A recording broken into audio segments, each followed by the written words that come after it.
Hey guys, I just want to do a quick run through of what this lesson is, the new Illuminated Letters lesson. So an illuminated letter is a really, really old art form. It's one of the earliest art forms, and it's one of the earliest book-specific art forms. So what is an illuminated manuscript? It is a handwritten book that's been decorated with gold and sometimes silver, and really bright colors and intricate designs. They were made in Islamic societies, but most commonly they were made in Europe, and most popularly referenced, I guess, in history, they were made in Europe. They're called illuminated because of the gold and because of the really rich colors. And the gold kind of made it look like it was glowing or illuminated. They were most commonly created in the medieval times, so that would also be considered the Middle Ages, about 5th century CE to about the 14th century CE, obviously. Why were they painted on paper? They were painted on paper because they were portable. But the interesting thing is I don't think paper even became popular. Didn't come into popular use until about the 15th century. So in Europe specifically, they didn't have like paper mills until about the 15th century. So they were painted often on animal hide or animal skins before paper was widely available. Why do they do the giant letter? It's kind of like an initial, and they would often say it was meant to sort of like draw the reader in. And sometimes the imagery in it sort of reflected the content of the manuscript. So illuminated letters are beautiful, absolutely gorgeous. They're really intricate. And I feel like the thing that I've always found really interesting about them is they really have such strong unity that it feels like everything just sort of like meshes and melds together so well. So looking through a couple of the examples, you can kind of see what I mean. Seems like everything kind of is like worked into it, like it maybe is slightly behind it, or it's coming through it, or it's wrapping around. Like looking here, you can see it sort of wraps around the letter. And then some of them had more specific imagery that was more like illustrating what the book itself was about. Check out this beautiful lettering. It's insane to me. Some of the modern interpretations of the illuminated letter, I've seen a bunch of different varieties, but again, they're intricate. They feel like they all fit together really well. They have really great harmony and unity. And that to me is one of the most important parts of kind of like what's going to make or break your illustration for this project, is the more it feels like it all flows together and is all kind of like intertwined or intermeshed. That's what makes it look like an illuminated letter. If you have some kind of gold or something like that that you want to include in it, cool, but that's really not the point for us. The point for us is kind of seeing how does the design kind of all intermesh and how does it work with the letter itself. So what are ours going to look like? They're going to be a little bit different, but they will still have some of the same concept. You are going to get a letter, random letter, and you're going to draw around and in and interspersed with the letter things that start with that letter.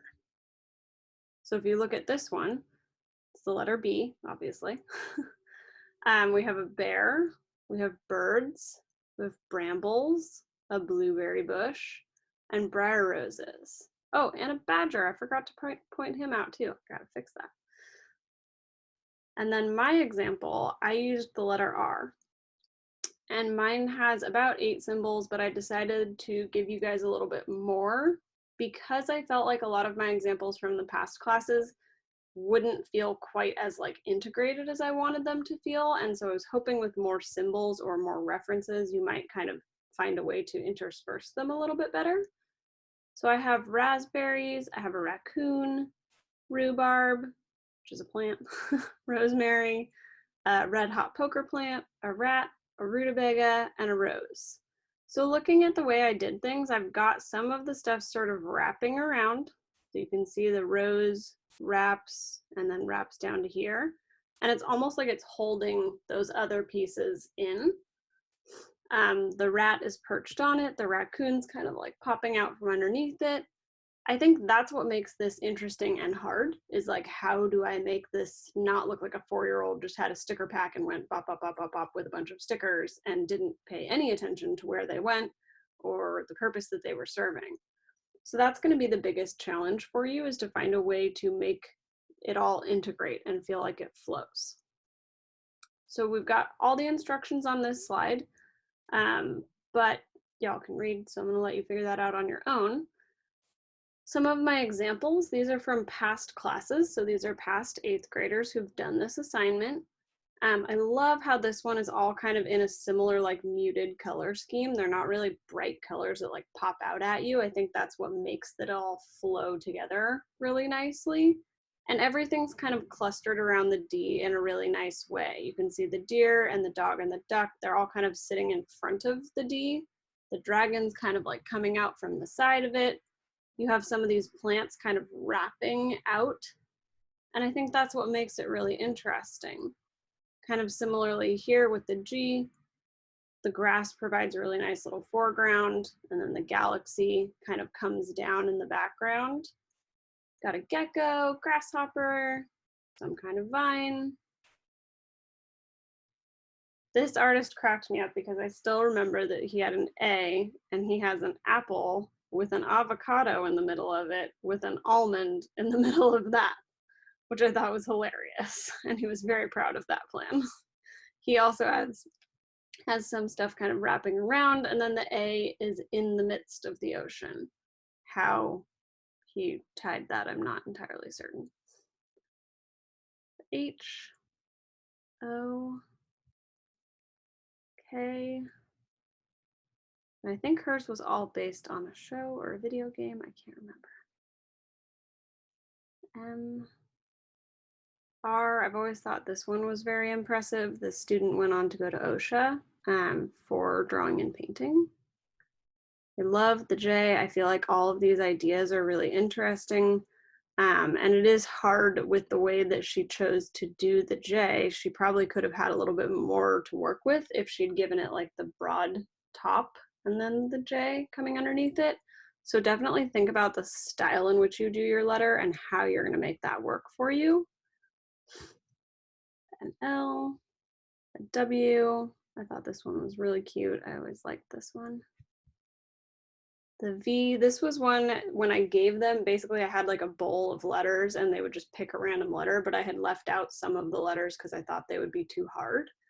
And I think I left out V and she was like, I kind of want to try it. Like, let's just see what happens if I do. And I was like, cool, go for it.